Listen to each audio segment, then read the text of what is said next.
तो आज हम बात करने जा रहे हैं क्रॉनिक फटीग सिंड्रोम के ऊपर। और क्या होता है क्रॉनिक फटीग सिंड्रोम, क्या लक्षण होते हैं इसके, क्या कारण होते हैं इसके, क्या बचाव है इसका, और कैसे तन पे और मन पे चिकित्सा करके हम इस बीमारी से बच सकते हैं। आज हम इस विषय पे पूरी चर्चा करेंगे। काम करने के बाद में थकना कोई बड़ी बात नहीं है। काम व्यक्ति करेगा तो थकेगा। लेकिन कई बार क्या होता है कि आप बहुत थोड़ा काम करते हैं और बहुत ज्यादा थक जाते हैं। जैसे कि मान लीजिए आपने पूरे दिन भर में 30 मिनट एक्सरसाइज करी या 30 मिनट का कोई काम किया, और उसके बाद में आप इतना थक गए कि आप 2 दिन 3 दिन तक उठ नहीं पा रहे हैं बिस्तर से, और आपको लग रहा है बहुत थकान हो गई है, शरीर पूरा टूट रहा है, कुछ भी करने का मन ही नहीं कर रहा है। आप किचन में गए, आपने 4 रोटियां सेकी, थोड़ी सी सब्जी बनाई आपने, और फिर आपको लगता है कि बहुत काम कर लिया हमने, अब और कुछ करने की हिम्मत हमारे अंदर नहीं है। ये जो लक्षण आ रहे हैं, ये लक्षण कहीं ना कहीं इस बात की ओर इंगित कर रहे हैं कि आप क्रॉनिक फटीग सिंड्रोम के पेशेंट बन गए हैं। आज की तारीख में पूरे हिंदुस्तान में मैं अगर बात करूं तो तकरीबन तकरीबन 1/3 महिलाएं ऐसी हैं जो क्रॉनिक फटीग सिंड्रोम से ग्रसित हैं, यानी कि इस बीमारी से वो पीड़ित हैं। लेकिन जैसा कि हिंदुस्तान की ज्यादातर महिलाओं के साथ में होता है कि अपनी बीमारी, अपनी तकलीफ उनको तकलीफ नजर नहीं आती है, और लोग इसको इग्नोर करते रहते हैं, इग्नोर करते रहते हैं। ये इग्नोरेंस ऐसी स्थिति में पहुंच जाता है कि आपके अंदर बहुत बड़ी बड़ी बीमारियों को जन्म दे देता है, अगर समय पे ना डायग्नोज किया जाए तो। थोड़ा सा और अच्छे से समझाता हूं आपको। आपने घर में थोड़ा सा कोई काम एक्स्ट्रा पड़ गया आपके घर में, और आपने किचन में आधे घंटे से 1 घंटे का समय दे दिया। उसके बाद में फिर जब आप लेटे तो मालूम पड़ा आप 6 घंटे तक उठ ही नहीं पा रहे हो, थोड़ा सा काम करने के बाद में बहुत ज्यादा थक जाना। तो आइए इसी की कुछ बात करेंगे, कुछ सिम्टम्स की बात करेंगे, क्या क्या लक्षण आते हैं, क्या क्या कारण होते हैं, एक एक चीज को बहुत अच्छे से स्पष्ट करेंगे।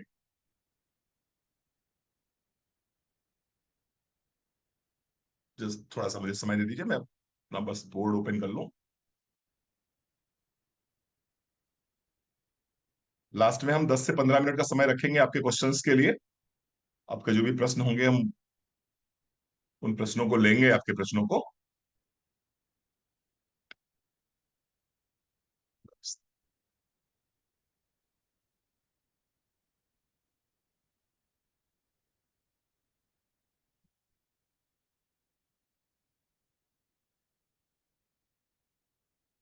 Just a minute.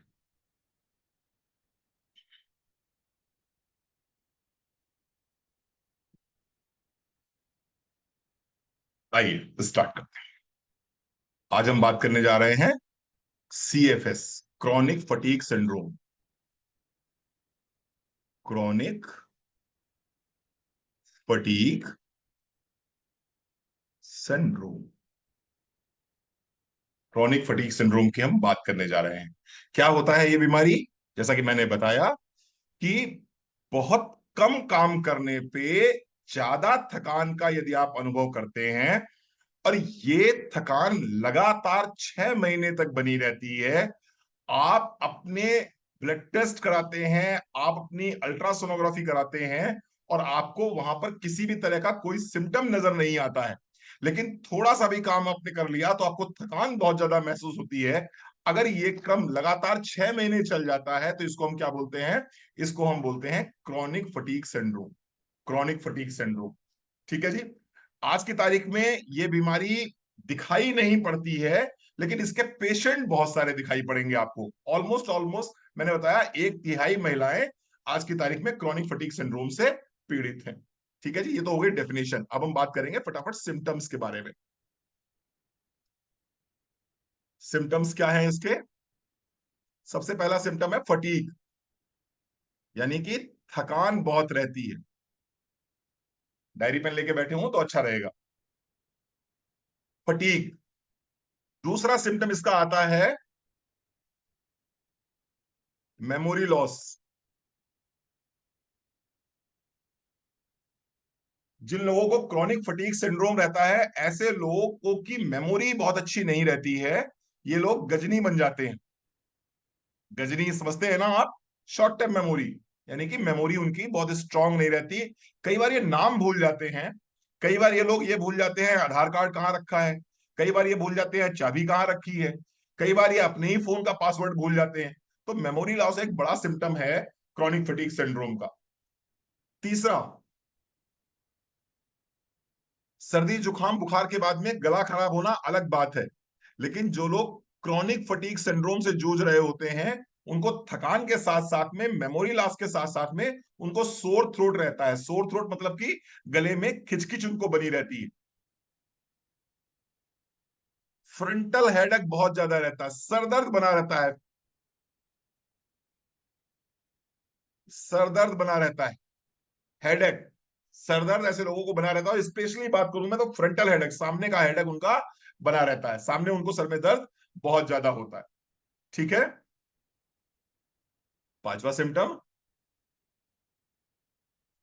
इनलार्ज, यानी कि गले में गांठें निकलनी शुरू हो जाती हैं। इनलार्ज्ड लिम्फ नोड्स एट नेक। इनलार्ज्ड लिम्फ नोड्स एट नेक। गर्दन के ऊपर आपने देखा होगा, अक्सर कुछ लोग शिकायत करते हैं कि गर्दन पे गांठें सी आ गई हैं, और वो बड़ा चिंतित हो जाते हैं कि ये टीबी की गांठें तो नहीं है, या ये कहीं कुछ और तो नहीं बन रहा है। अगर कोई व्यक्ति क्रॉनिक फटीग सिंड्रोम यानी सीएफएस से जूझ रहा है, तो ये ऊपर के जो सिम्टम्स हैं, इनके साथ साथ में गले में गांठें भी हल्की हल्की हो सकती हैं। कोई जरूरी नहीं है ऐसा हो, लेकिन हो सकती हैं। ठीक है। इसके साथ साथ में एक और बड़ी सिम्टम रहता है मसल पेन, बेमतलब का दर्द। उनको खुद ही समझ में नहीं आता कि मुझे दर्द हो क्यों रहा है, लेकिन कभी थाइज में पेन हो रहा है, तो कभी आर्म्स में पेन हो रहा है, तो कभी काफ मसल्स में बहुत ज्यादा पेन हो रहा है। मसल पेन उनको बहुत ज्यादा रहता है। मसल पेन उनको बहुत ज्यादा रहता है। सेवेंथ, अनरिफ्रेशिंग, अनरिफ्रेशिंग स्लीप, यानी कि 8 घंटे सो गई मैडम, और उसके बाद भी क्या कह रही हैं कि मेरी ऐसा लग रहा है नींद पूरी नहीं हुई। 8 घंटे सोने के बाद भी उनको लगता है मेरी नींद पूरी नहीं हुई है। और जब वो सुबह सो के उठते हैं तो बहुत बहुत फ्रेश सो के नहीं उठते हैं। उनकी नींद जो है, बहुत साउंड स्लीप नहीं होती है उनकी। ठीक है जी। आठवां सिम्टम है डिजीनेस, दिन भर चक्कर आया करते हैं। दिन भर चक्कर आया करते हैं उनको, डिजीनेस। 10वां, एक्सट्रीम,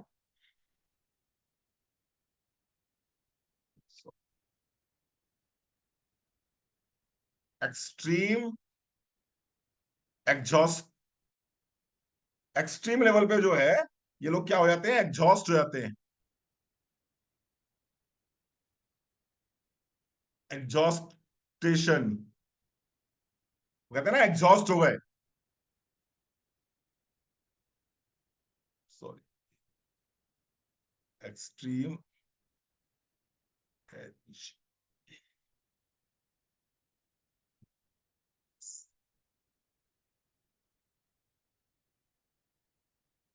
एग्जॉस्टेशन, ये एक्सट्रीमली एग्जॉस्ट हो जाते हैं। कोई भी काम अगर करते हैं तो बहुत जल्दी थक जाते हैं, सांस फूलने लगती है, लेट जाएंगे एकदम, बिल्कुल उठने की हिम्मत नहीं पड़ेगी इनकी। ये ऐसा होता है। मैं आपको थोड़ा सा एग्जांपल देता हूं एक। मेरा ही बेटा है, मैं बात करूं आपसे अगर तो, और आपके घर में भी बच्चे इस तरह के होंगे।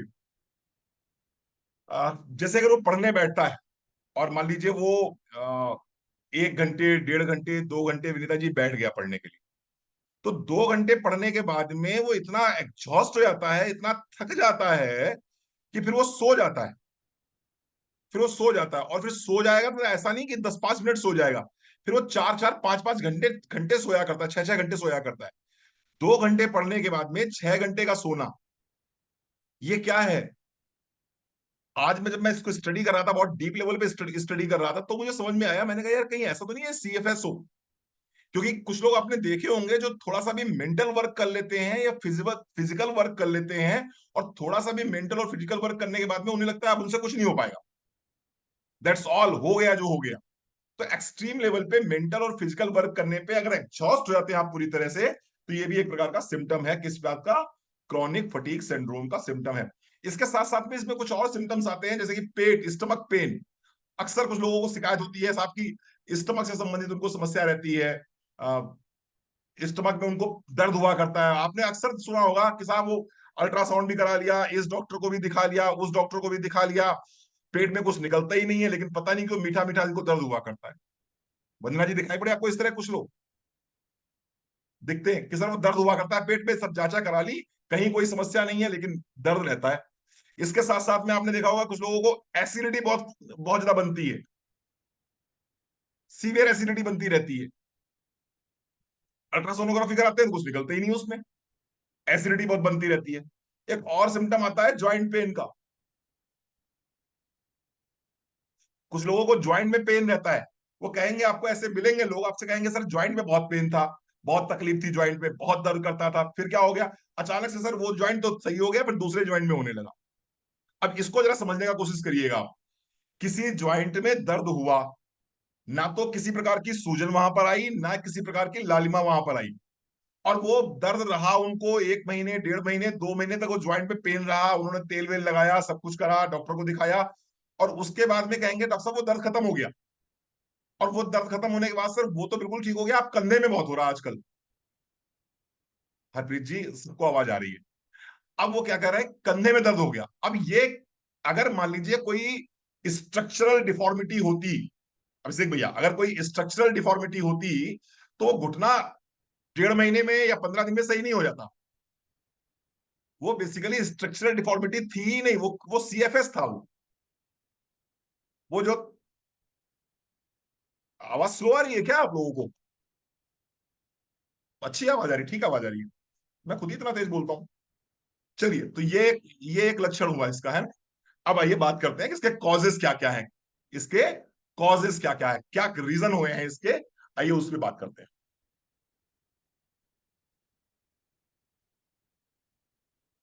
आप लोग हेडफोन लगा के सुन लीजिए, इनको आवाज धीमी आ रही हो। क्या कारण है? मेडिकल साइंस अभी तक इसका कोई कारण ढूंढ नहीं पाई। मेडिकल साइंस अभी तक इसका कोई भी कारण नहीं ढूंढ पाई है। और अलग अलग लोगों की अपनी अलग अलग थ्योरी है, आप इसको जब पढ़ने बैठेंगे तो आपको अलग अलग थ्योरी मिलेगी, कोई कुछ बताएगा, कोई कुछ बताएगा, कोई कुछ बताएगा। कुछ लोग कहते हैं साहब की ये वायरल इन्फेक्शन की वजह से हो जाता है। अगर किसी आदमी को वायरल इन्फेक्शन हुआ है, तो वायरल इन्फेक्शन की वजह से ये क्रॉनिक फटीग सिंड्रोम हो जाता है। ये अपनी अलग अलग थ्योरी है लोगों की, लेकिन कुछ थ्योरियां इसमें मैच करेंगी, कुछ थ्योरियों से आप मैच कर पाएंगे अपने आप को क्यों हो रहा है। कुछ लोगों का कहना है साहब कि ये इम्यून सिस्टम अगर वीक होता है, अगर immune system, weekend immune system, अगर इम्यून सिस्टम वीक होगा तो भी समस्या हो जाती है कई बार, ये माना जाता है।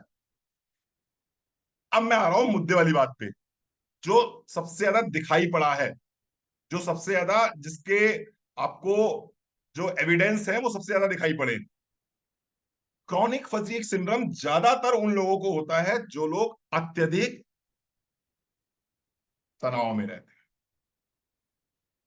ये बीमारी ज्यादातर उनको होती है जो लोग तनाव में रहते हैं, जो दिन भर जिनका जिनका चैटर बॉक्स चलता रहता है, चाय चाय चाय चाय चाय चाय जिनका चलता रहता है, ऐसे लोग ज्यादा इस बीमारी से ग्रसित होते हैं, स्ट्रेस वाले लोग।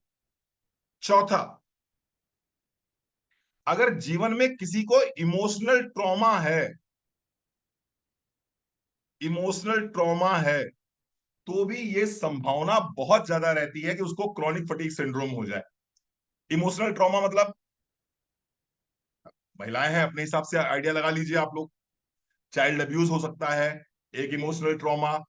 दूसरा, मैरिज के बाद में आपके इन लॉज के साथ में किस तरह की रिलेशंस रहे, वो अपने आप में एक बहुत बड़ा ट्रॉमा हो सकता है। आपके चाइल्ड बर्थ के समय पे जो ट्रॉमा आपने फेस किया है वो एक ट्रॉमा हो सकता है। बहुत तरीके के ट्रॉमा हो सकते हैं, वो अपने हिसाब से आप आइडिया लगा लीजिएगा। कोई भी इमोशनल ट्रॉमा अगर किसी भी महिला ने जीवन में फेस किया है, टिपिकल वाला, वो हस्बैंड वाइफ की लड़ाई वाली वाला नहीं, वो नमक थोड़ी सी सब्जी में ज्यादा हो गया और चाय में चीनी ज्यादा हो गई, वो वाला नहीं। उसको लेके मत सोचिएगा मुझे सीएफएस हो गया ना, वो वाला नहीं।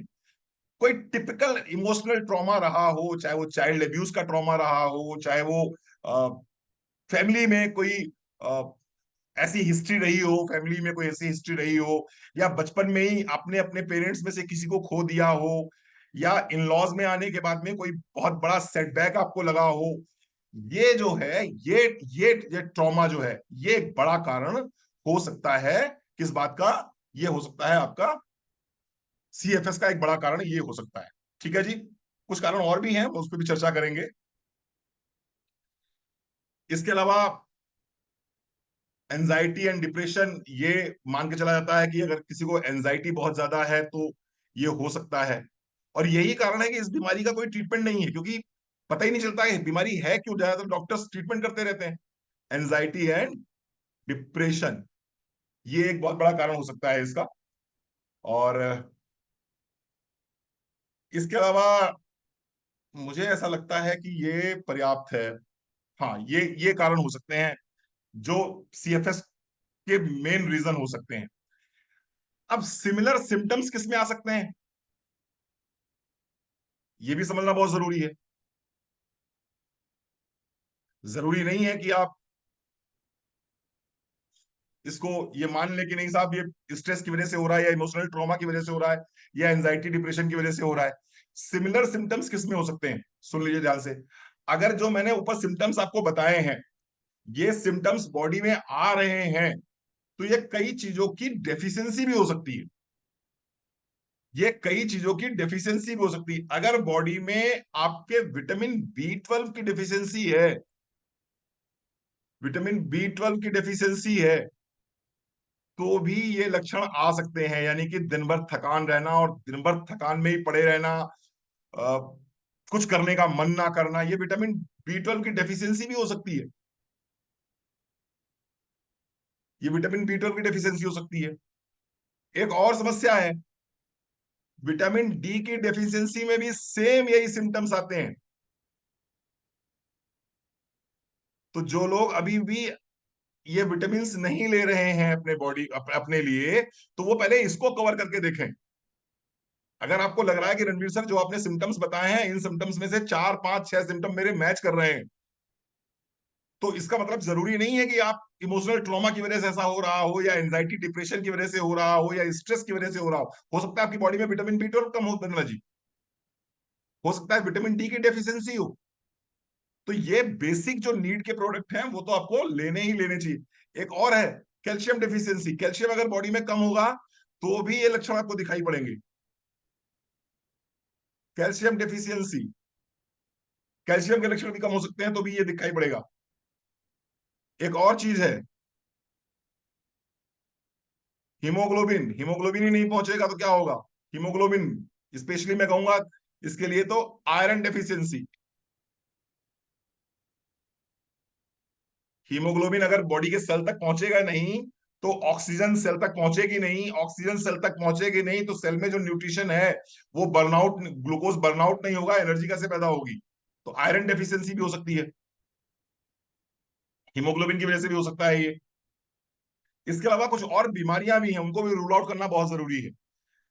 अगर किसी को डायबिटीज है, तो भी उसको क्रॉनिक फटीग सिंड्रोम के सिम्टम्स मिल सकते हैं, यानी दिन भर थकान रह सकती है। तो ये भी रूल आउट करना पड़ेगा आपको कि डायबिटीज तो नहीं है। दूसरा, हाइपोथायराइडिज्म, ये भी चेक करिए कि हाइपोथायराइडिज्म तो नहीं है। एक चीज और इसमें रह गई, हीमोग्लोबिन डेफिशिएंसी के बाद में प्रोटीन डेफिशिएंसी। अगर प्रोटीन बॉडी में कम है तो भी ये लक्षण आपको दिखाई पड़ सकते हैं, और प्रोटीन में स्पेशली दिखाई पड़ेंगे, क्योंकि प्रोटीन जब बॉडी में कम होता है तो आपको सबसे पहला जो सिम्टम आता है वो यही आता है आपका, दिन भर डले रहो इस सोफे से वो बेड, उस बेड से वाला कुर्सी, बस कुछ करने का मन नहीं करता। ये प्रोटीन डेफिशिएंसी का सबसे बड़ा लक्षण है। तो डायबिटीज हो गया, उसके अलावा मैंने बताया आपको कि ये हाइपोथायराइडिज्म हो गया। इसके अलावा हार्मोनल इम्बैलेंस, ये भी रूल आउट करते रहिएगा साथ साथ में, क्योंकि ये लक्षण जो है काफी, इसीलिए ये बीमारी डायग्नोस नहीं हो पाती बहुत ज्यादा, क्योंकि लक्षण जो है वो न्यूट्रिशनल डेफिशिएंसी में भी यही आते हैं, और बहुत सारी डिजीजेस में भी यही लक्षण आते हैं, और सीएफएस में भी यही लक्षण आपको मिल जाते हैं। हार्मोनल इम्बैलेंस अगर हो गया, hormonal imbalance, sorry, hormonal imbalance हो गया, हार्मोनल इम्बैलेंस हो गया, इसके अलावा कैंसर, कैंसर में भी इसी तरह के लक्षण आते हैं। अगर इनिशियल स्टेज में बहुत ज्यादा थकान लगती है किसी को, तो भी हम लोग कहते हैं शायद इनिशियल स्टेज में कैंसर तो नहीं कहीं डेवलप हो रहा है। कैंसर में भी इस तरह के लक्षण आते हैं, बहुत ज्यादा ओवर थकान लगती है। और एक चीज आती है लो बीपी, अगर ब्लड प्रेशर लो होगा तो क्या होगा, ब्लड प्रॉपर तरीके से सेल्स तक नहीं पहुंच पाएगा। ब्लड ब्लड जब प्रॉपर तरीके से सेल्स तक नहीं पहुंचेगा, तो ऑक्सीजन सेल्स तक नहीं पहुंचेगी, ऑक्सीजन सेल तक नहीं पहुंचेगी, तो वहां पर जो ग्लूकोज पड़ा हुआ है वो बर्नआउट नहीं होगा, वो बर्नआउट नहीं होगा तो एनर्जी मिलेगी नहीं, आपको ताकत नहीं मिलेगी। कुछ और लोग भी होते हैं जो बहुत ज्यादा फास्टिंग करते हैं, बहुत ज्यादा फास्टिंग करते हैं, मतलब दिन भर भूखे रहते हैं। ऐसे लोगों को भी ये समस्या हो सकती है, इसको हम बोलेंगे माल न्यूट्रिशन। माल न्यूट्रिशन, इसमें भी ये समस्या आ जाती है।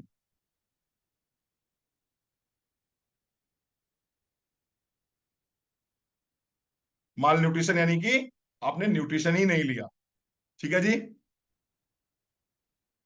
चलिए यहां तक क्लियर हो गया आप लोगों को। बहुत बढ़िया, मैंने बताया आपको सीएफएस क्या होता है, फिर मैंने उसके सिम्टम्स बताए आपको, फिर मैंने बताया उसके कारण क्या होते हैं, और अब मैंने बताया आपको कि सिमिलर सिम्टम्स कहाँ होते हैं।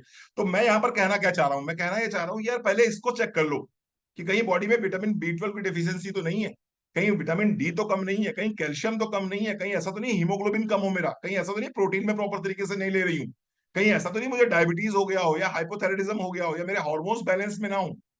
इसको चेक कर लो पहले।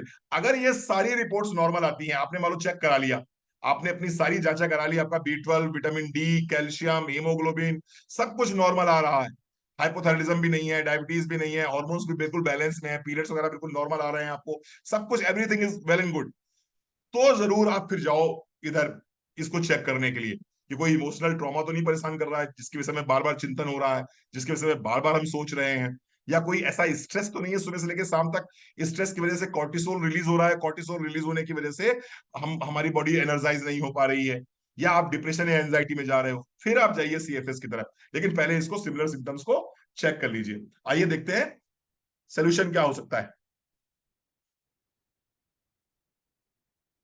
टिप्स टू ओवरकम सीएफएस, क्या टिप्स हम आपको देंगे सीएफएस कम करने के लिए। Tips to overcome C F S. Tips to overcome CFS, number 1, ditch the inflammatory foods, ditch the inflammatory foods. आप कहेंगे सर ये क्या होता है। मिर्च मसालेदार खाना जितना भी है, ये आपकी बॉडी में इंफ्लेमेशन पैदा करता है। जो भी मिर्च मसालेदार खाना है, जिसमें बहुत ज्यादा स्पाइसेस आप यूज करते हैं, जिसमें मेरा अंग अंग फड़का वाला बात हो जाए, जबान में तड़का लगता है, अंग अंग फड़का लगता है, ऐसा अगर खाना खाते हैं, चिली चिली वाला, मोमोज पिज्जा, वो कौन सी चटनी आती है बिल्कुल एकदम जो आग लगा दे, वो वाली चटनी अगर आप खाते हैं तो माफ कीजिएगा, इसको बंद कर दीजिए। ये क्रोनिक फटीग सिंड्रोम का सबसे बड़ो कारणों में से एक कारण माना जाता है आपका फूडिंग हैबिट्स। आप अगर बहुत ज्यादा बाजार का तला भुना मिर्च मसालेदार खाना खा रहे हैं, तो इसको आपको अवॉइड करना पड़ेगा, इसको आपको इग्नोर करना पड़ेगा, पहली चीज। दूसरा काम आपको क्या करना पड़ेगा, स्टे हाइड्रेटेड, पानी खूब कस के पीजिए, और इस समय तो बहुत जरूरत है। स्टे हाइड्रेटेड यानी कि पानी खूब कस के पीजिए, पानी की कमी किसी स्तर पे नहीं होने दीजिए। कम से कम दिन भर में 4 लीटर पानी, इस समय गर्मी चल रही है, कम से कम दिन भर में 4 लीटर पानी जरूर पीजिए। और कृपया करके ये मत मुझे बताइए कि सर मैं 4 गिलास चाय पी जाती हूँ, वो चाय जो है वो पानी में नहीं आता, वो चाय लिक्विड में नहीं आता है, नारियल पानी लिक्विड में आता है। शिकंजी लिक्विड में आती है, लेकिन वो चाय और कॉफी को लिक्विड में मत जोड़िएगा, ठीक है? तो स्टे हाइड्रेटेड, यानी कि पानी बहुत अच्छे से पीजिए। तीसरी बात, अब ये मैं थोड़ा सा अलग दिशा में आ रहा हूं। Be open.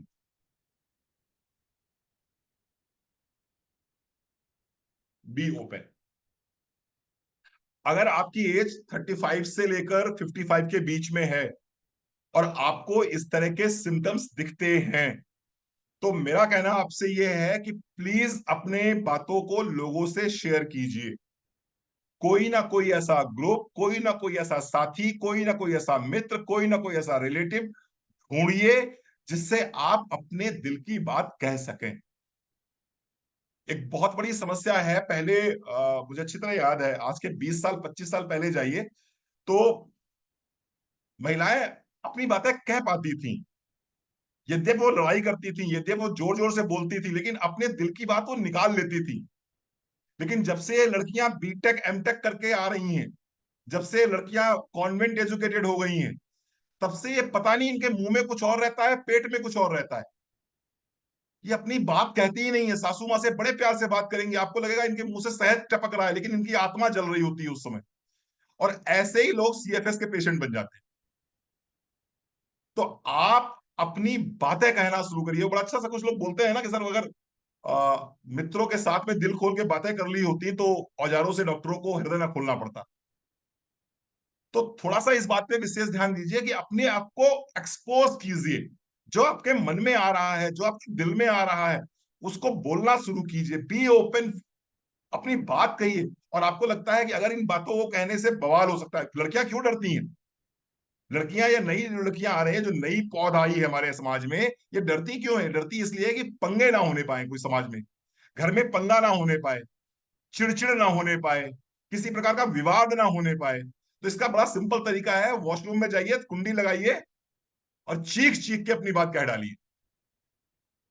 बस मिरर के सामने खड़े होइए और जो दिल में आए सब कह डालो। खाली हो जाओ।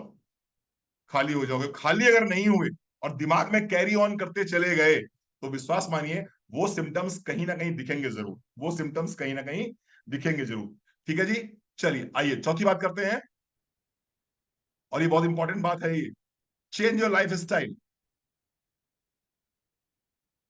Fourth, change your life style.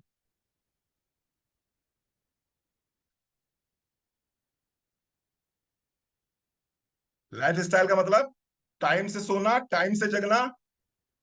Change your life style. Time से सोइए, टाइम से जगिए। खाना पीना वो खाइए जो उचित हो, जो आपका शरीर आपको इजाजत दे, वो वाला खाना खाइए। दूसरों को दिखाने के चक्कर में बिना मतलब में टाइट जींस मत पहनिए। बात को समझने का प्रयास कीजिए। आपको हंसी आ रही होगी, बात सही है, लेकिन अगर आपकी बॉडी ये परमिशन नहीं देती है कि आप बहुत टाइट कपड़े पहने, तो मत पहनिए भाई। नहीं सर, वो हमारी सोसाइटी ऐसी है कि अगर जीन्स नहीं पहनेंगे, टी शर्ट नहीं पहनेंगे तो भोकाल नहीं बनेगा। तो भोकाल के चक्कर में रहोगे तो फिर शरीर तुम्हारा जो है तुम्हारा साथ नहीं देगा। अपने लाइफ स्टाइल को बदलिए। जो नेचुरल है वो पहनिए। जो नेचुरल है वो खाइए। दूसरों को दिखाने के चक्कर में पिज्जा और कोल्ड ड्रिंक का संगम मत बना के पीजिए। लोगों को लगता है अगर हम पिज्जा नहीं खाएंगे, अगर हम कोल्ड ड्रिंक नहीं पियेंगे तो हमारा स्टेटस डाउन हो जाएगा, हमें लोग दीदी टाइप समझेंगे, हमें लोग बहन जी टाइप समझेंगे। हमें अगर मैम बन के रहना है तो हमें कोल्ड ड्रिंक पीनी पड़ेगी, हमें पिज्जा खाना पड़ेगा। माफ कीजिए, ये आप इससे अपने आप को डैमेज कर रहे हैं, अपने अंदर इन्फ्लेमेटरी फूड्स डाल रहे हैं, और जिसके बहुत गलत असर आपको दिखाई पड़ेंगे। Change your life style. और लास्ट बट नॉट लीस्ट, एक काम करना पड़ेगा आपको। Nurture your heart. Nurture your heart.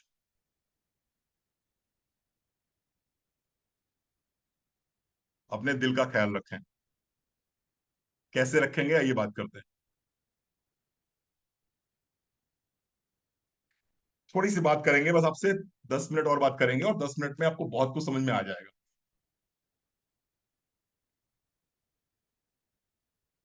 क्या करना है? Nurture your heart. आइए थोड़ा सा आगे बढ़ते हैं। Open your emotions. ये मैं बता रहा हूं आपको, इस बीमारी से बाहर निकलने का तरीका क्या है। Open your emotions. वही बात जो मैंने अभी बोली थी आपसे, कि अपने इमोशंस को ओपन करिए आप। क्या हो रहा है आजकल, तो पता नहीं क्या हो गया है लोगों को। लोग ये बहुत, क्या बोलते हैं उसको, अंग्रेजी में कुछ बोलते हैं भाई उसको, मोरालिटी शो करने के लिए या अपने आप को बहुत स्टाइलिश दिखाने के लिए लोग ढंग से हंसते भी नहीं है। अगर उनको कोई हंसी की बात भी आती है तो ऐसा धीमे से मुस्कुराते हैं, ऐसा कंजूसी से मुस्कुराते हैं कि लगता है जोर से हंस देंगे तो कोई उनपे एफआईआर दर्ज ना हो जाए। अगर जोर से हंस देंगे तो समाज में लोग कहीं ये ना कह दें कि अरे देखो इतनी जोर जोर से हंसती है ये। हंसना लोग भूल गए हैं। खिलखिला के लोग हंसना बंद कर दिया है लोगों ने। अगर रोते भी हैं तो ऐसा रोते हैं कि वो मेकअप ना बिगड़ने पाए।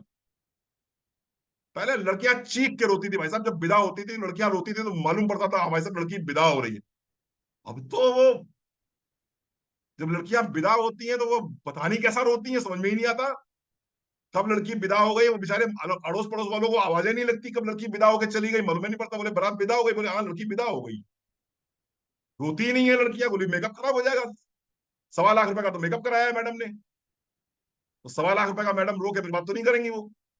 तो जो इमोशंस हैं बेसिकली आपके, वो इमोशंस आपने दबा दिए अपने। हंसने के समय पे आप हंसते नहीं हो क्योंकि समाज क्या कहेगा। सोसाइटी ये ना कह दे कि नहीं साहब आपको तो एटिकेट्स नहीं है। हाँ, अंग्रेजी वर्ड बोलते हैं उसे एटिकेट्स। बोले आपको तो सोशल एटिकेट्स नहीं है आपको। और रोते समय अगर ज्यादा जोर से रोओगे तो मेकअप खराब हो जाएगा, तो रोना भी नहीं है। तो ओपन योर इमोशंस। अब मैं थोड़ी सी और बातें करूंगा आपसे, और इन बातों को बहुत गहराई से लेके घर तक जाइएगा। जीवन में अगर आप संतुलित जीवन जीना चाहते हैं, अगर आप जीवन को संतुलित जीवन जीना चाहते हैं तो 4 चीजों पर विशेष ध्यान दीजिएगा। और ये 4 चीजें हैं आपके साथ में।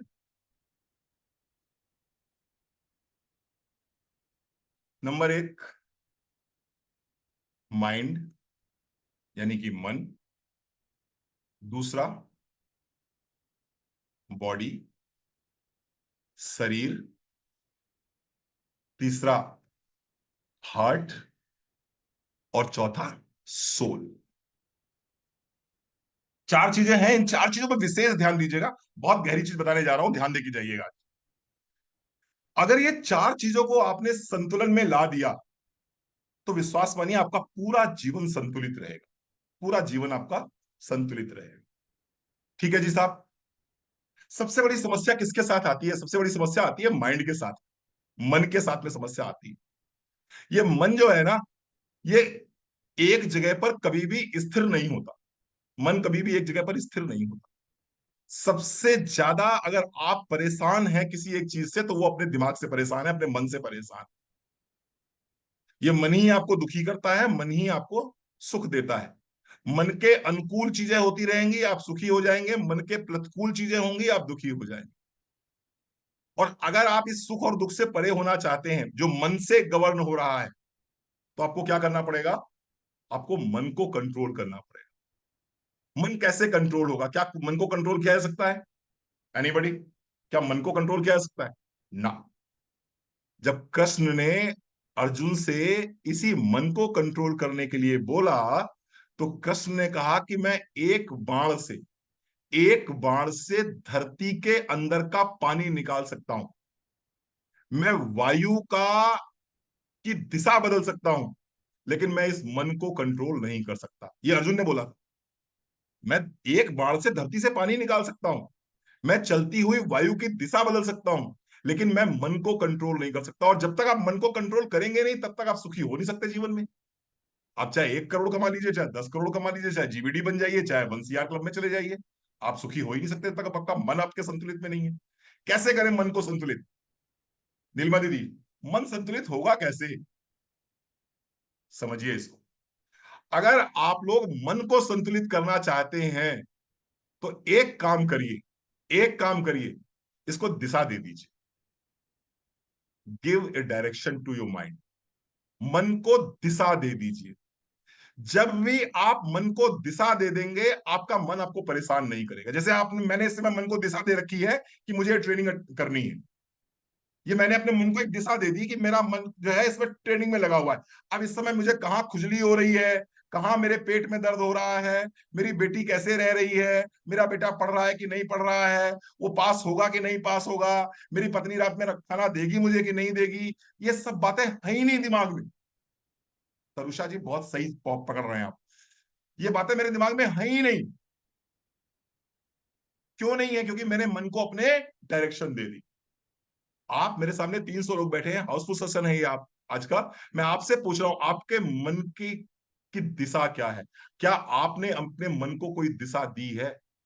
क्या आपके मन के पास कोई दिशा है पीसी मिश्रा जी, सुमन परिहार, कोई दिशा है आपके मन के पास में?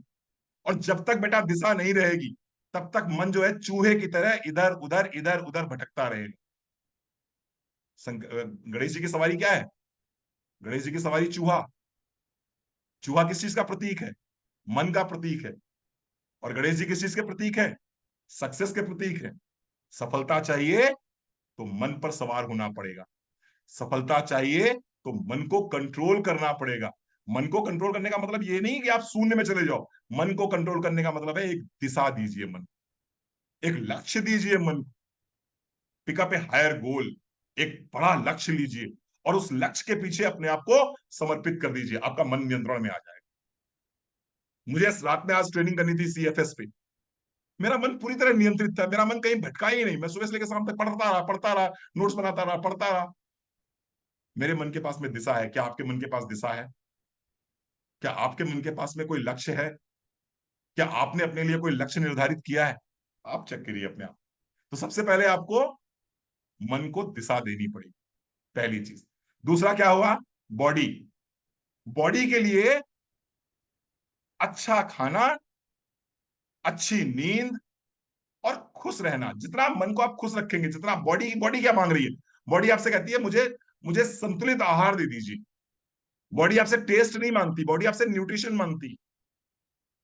बॉडी आपसे टेस्ट नहीं मांग रही, बॉडी आपसे क्या मांग रही मिश्रा जी? न्यूट्रिशन मांग रही। बॉडी थोड़ी करी टिक्की दो, बॉडी थोड़ी करी चाउमीन दो, बॉडी थोड़ी करी कोल्ड ड्रिंक दो, बॉडी थोड़ी करी पिज्जा दो। बॉडी कह रही है मुझे न्यूट्रिशन दो, मुझे वीकनेस लग रही है, मुझे न्यूट्रिशन दो। तो अगर आपको मन को सही करना है तो दिशा दे दीजिए मन को, कोई लक्ष्य ले लीजिए, कोई अच्छा गोल पिक कर लीजिए और उसके पीछे लग जाइए। मन को दिशा मिल गई। तन के लिए क्या करेंगे?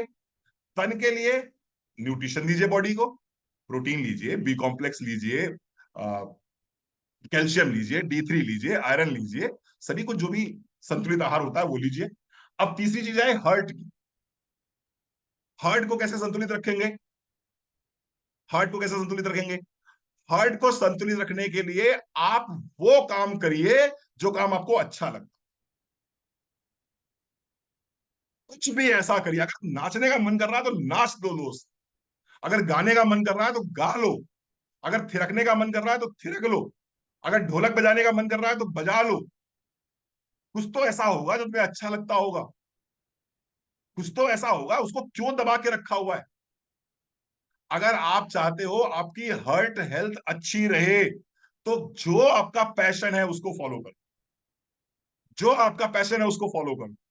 आपकी हार्ट हेल्थ अच्छी रहेगी, कभी हार्ट अटैक नहीं आए, लेकिन उसको फॉलो करो जो दिल को अच्छा लगे। वो कहते हैं ना मेरा दिल नहीं कर रहा ये करने का,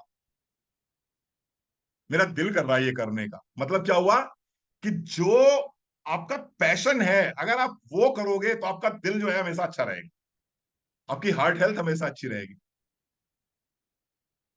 और चौथा है सोल। सोल यानी कि आत्मा। और आत्मा को एक ही चीज पसंद है, वो है आनंद। आत्मा को एक ही चीज पसंद है, वो है आनंद। हैप्पीनेस अलग चीज है और आनंद अलग चीज, जॉय अलग चीज है। और आनंद आपको हमेशा तभी आता है जब आप शून्य में जाते हैं। आत्मा का भोजन तो शून्य है। आप बात करते थे सिर्फ मेडिटेशन लिखा था, जब आप शून्य में जाएंगे तो आत्मा आनंदित होगी। शून्य में आप काम में भी जा सकते हैं, जैसे मैं इसमें ट्रेनिंग कर रहा हूं, मैं पूरा अपना 100% दे रहा हूं आपको, मैं शून्य में हूं। ये मेरी आत्मा को सुख दे रहा है, ये मेरे मैं अपना पैशन फॉलो कर रहा हूं, ये मेरे हार्ट को सुख दे रहा है। मेरे मन के पास में एक दिशा है, ये मेरे मन को सुख दे रहा है। न्यूट्रिशन खा के बैठा हूं तो मेरे पास में चारों चीजें संतुलित है। इन चारों चीजों को अगर आप संतुलन में ले आएंगे तो निश्चित मान के चलिए कभी भी आपको सीएफएस जैसी बीमारियां नहीं होंगी। क्रॉनिक फटीग सिंड्रोम जैसी बीमारियां आपको कभी भी नहीं होंगी अगर इन चार चीजों को आप संतुलित कर लेते हैं। नेगेटिव थॉट से दूर रहिए, डेली एक्सरसाइज कीजिए, बस मस्त रहिए। यही सारे रास्ते हैं खुश रहने के। Thank you so very much. आज का सेशन आशा करते हैं आपको अच्छा लगा होगा, मजा आया होगा। चार चीजों को संतुलित रखिए, मन, तन, हृदय और आत्मा। ठीक है जी। अब अगर किसी के मन में कोई सवाल हो, कोई कुछ पूछना चाहता हो तो आप पूछ सकते हैं। 10 मिनट हमारे पास में है, हम आपके प्रश्नों का उत्तर दे सकते हैं। Thank you Sulakshana, thank you. Thank you Meera ji, thank you so very much. कोई प्रश्न यदि आपके पास में हो तो आप पूछ सकते हैं। आई डोंट थिंक किसी के पास में कोई प्रश्न है। Thank you ma'am, thank you. Supplements क्या दें? हाँ जी, सप्लीमेंट्स की बात भूले। देखिए, आपने अगर जांच कराई है, आपने अगर जांच कराई है, आपने विटामिन डी की जांच कराई है, या आपने विटामिन बी 12 की जांच कराई है, या आपने आयरन की जांच कराई है, तो जो सप्लीमेंट कम हो वो सप्लीमेंट दे दीजिए। अगर मान लीजिए आपने जांच कर, आपको सीएफएस हो रहा है, आपको सीएफएस है, क्रॉनिक फटीग सिंड्रोम आपको है, तो यहां पर अगर किसी डेफिशिएंसी की वजह से है, तो डेफिशिएंसी जैसे ही दूर हो जाएगी वैसे ही समस्या सॉल्व हो जाएगी। जैसे ही डेफिशिएंसी दूर होगी वैसे ही समस्या सॉल्व हो जाएगी। और अगर किसी डेफिशिएंसी की वजह से नहीं हो रहा है, यानी कि सब कुछ नॉर्मल है, तो ऑफकोर्स आपको स्ट्रेस पे काम करना पड़ेगा, एंजाइटी पे काम करना पड़ेगा, अपने मन को, अपने तन को, अपने हृदय को, अपनी आत्मा को शांत रखना पड़ेगा। वैसे अगर सप्लीमेंट्स की बात मैं करूं, अगर मैं सप्लीमेंट्स की बात करूं तो आ, एक मैं कॉमन अगर बात मैं करूं सब लोगों को, चलिए मैं बताऊं, अगर किसी को लक्षण दिखाई पड़ रहे हैं तो क्या करना चाहिए। सुबह उठने के बाद में आप एलोवेरा 20 ml सुबह, 20 ml शाम को, डिटॉक्स के साथ में। ये मैं बता रहा हूं एक नॉर्मल सप्लीमेंट्स जो सबको लेने ही लेने चाहिए, हर महिला को लेने चाहिए 35 से 45 की उम्र में। सुबह उठने के बाद में एलोवेरा और डिटॉक्स खाली पेट आप लेते हैं तो ये आपकी बॉडी को डिटॉक्सिफाई करेगा, आपकी आंतों में जमा हुए टॉक्सिन्स को बाहर निकालेगा, आपके ब्लड में जमा हुए टॉक्सिन्स को बाहर निकालेगा, आपकी बॉडी को क्लीन करेगा। ठीक है जी। उसके बाद में आप ब्रेकफास्ट कर लीजिए। ब्रेकफास्ट करने के बाद में कैल्शियम की एक गोली सुबह शाम, डिटॉक्स सॉरी कैल्शियम की एक गोली सुबह शाम, D3 का एक कैप्सूल दिन में एक बार, मल्टीविटामिन। कैल्शियम ले लिया आपने, D3 ले लिया, मल्टीविटामिन ले लिया, ये आपने नाश्ते के बाद ले लिया। नाश्ते के 45 मिनट बाद आप ले सकते हैं इसको।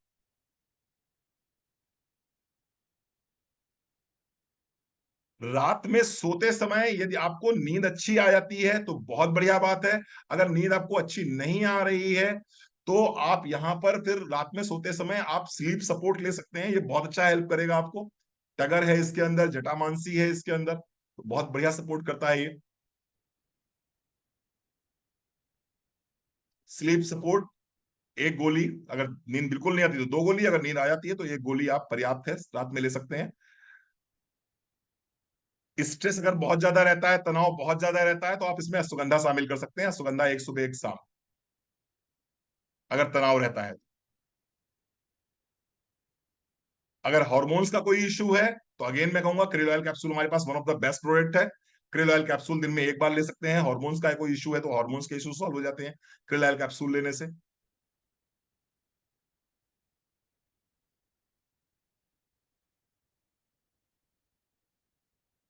आप बहुत आराम से, तौफिक जी, आप उसको बहुत आराम से स्लीप सपोर्ट दे सकते हैं, कोई हैबिट फॉर्मिंग ड्रग नहीं है उसके अंदर।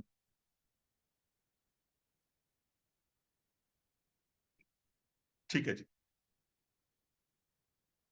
मसल्स पेन के लिए अगर आप देख लीजिए उम्र क्या है, मतलब प्रोटीन बहुत इंपॉर्टेंट होता है मसल्स पेन के लिए। प्रोटीन बॉडी में कम मत होने दीजिए, प्रोटीन कम होगा तभी मसल्स पेन होंगे। तो प्रोटीन, कैल्शियम, D3, ये प्रोडक्ट जरूर लीजिए, प्रोटीन जरूर लीजिए, पर डे डाइट पे जरूर शामिल करिए। थायराइड में क्या लेना चाहिए? वीडियोस पड़े हुए हैं, आप लोग चेक कर लीजिए प्लीज। एक बहुत, ये तो फिर अलग अलग टॉपिक हो जाएंगे, फिर तो पूरा कवर हो जाएगा। थायराइड में आपको अगर लेना है तो आप नोनी डिटॉक्स ले लीजिए, सुबह सुबह नोनी डिटॉक्स ले लीजिए। उसके बाद में नाश्ता करने के बाद या खाना खाने के बाद में आप अश्वगंधा एक सुबह शाम ले सकते हैं, ब्राह्मी एक सुबह शाम ले सकते हैं, क्रिल ऑयल कैप्सूल दिन में एक बार ले सकते हैं, और रात में सोते समय मल्टीविटामिन ले लीजिए। कैल्शियम भी जरूर लेना होगा इसमें, इतना ले लीजिए, थायराइड के लिए बहुत अच्छा रहता है। डायबिटीज के लिए सुबह खाली पेट जामुन करेला जूस 20 ml सुबह, 20 ml शाम को। उसके बाद ब्रेकफास्ट के बाद में ग्लूको हेल्थ, एक गोली सुबह, एक गोली शाम को, रात में सोते समय मल्टीविटामिन। अश्वगंधा भी ले सकते हैं अगर आपको स्ट्रेस रहता है तो, कमजोरी बहुत ज्यादा रहती है। हाँ जी, मैंने बोला तो, इंटेलेक्ट कैप्सूल। देखिए, तरीका तो इंटेलेक्ट लेने का ये है कि पहले हफ्ते एक कैप्सूल सुबह खाली पेट, दूसरे हफ्ते दो कैप्सूल सुबह खाली पेट, तीसरे हफ्ते तीन कैप्सूल सुबह खाली पेट, चौथे हफ्ते फिर दो कैप्सूल, फिर पांचवें हफ्ते एक कैप्सूल, और फिर एक कैप्सूल कंटिन्यू रख दीजिए। माइग्रेन के लिए तो बस यही बोला जाता है। पैर की पीढ़ियों में दर्द अगर हो रहा है तो कैल्शियम की कमी से भी होता है, D3 की कमी से भी होता है, बी कॉम्प्लेक्स की कमी से भी होता है, ये तो ये सभी लेने पड़ेंगे आप। और कई बार फ्लेक्स ऑयल भी लेना पड़ता है आपको, चारों चीजें लेनी पड़ती हैं आपको पैर की पीढ़ियों के लिए। 24 साल का बच्चा है, उसको क्या बताना चाह रहे थे आप? वेट क्या बताना चाह रहे थे, कुछ पूछना चाह रहे थे आप? चलिए, thank you so very much, आप आए, आपने इतना समय दिया, बहुत बहुत आभार, बहुत बहुत धन्यवाद। आशा है आपको अच्छा लगा। क्रैम्स के लिए अगेन मैंने कहा कैल्शियम D3 ये मस्ट लीजिए, बी कॉम्प्लेक्स मस्ट लीजिए, फ्लेक्सीड ऑयल मस्ट लीजिए। कल मैंने क्वेश्चन डाला था अपने ग्रुप पे कि पैर की पिंडलियों में अगर दर्द हो रहा है तो क्या करना चाहिए। पैर की पिंडलियों में दर्द हो रहा है तो बट नेचुरल मान के चलिए कैल्शियम D3 ये सब कम होगा ही होगा। स्किन ग्लो के लिए, स्किन ग्लो के लिए आप हमारा नोनी और डिटॉक्स ले लीजिए, और टर्मरिक ले लीजिए, टर्मरिक से बड़ा अच्छा स्किन ग्लो आता है। बस बस, थैंक यू बच्चों, थैंक यू।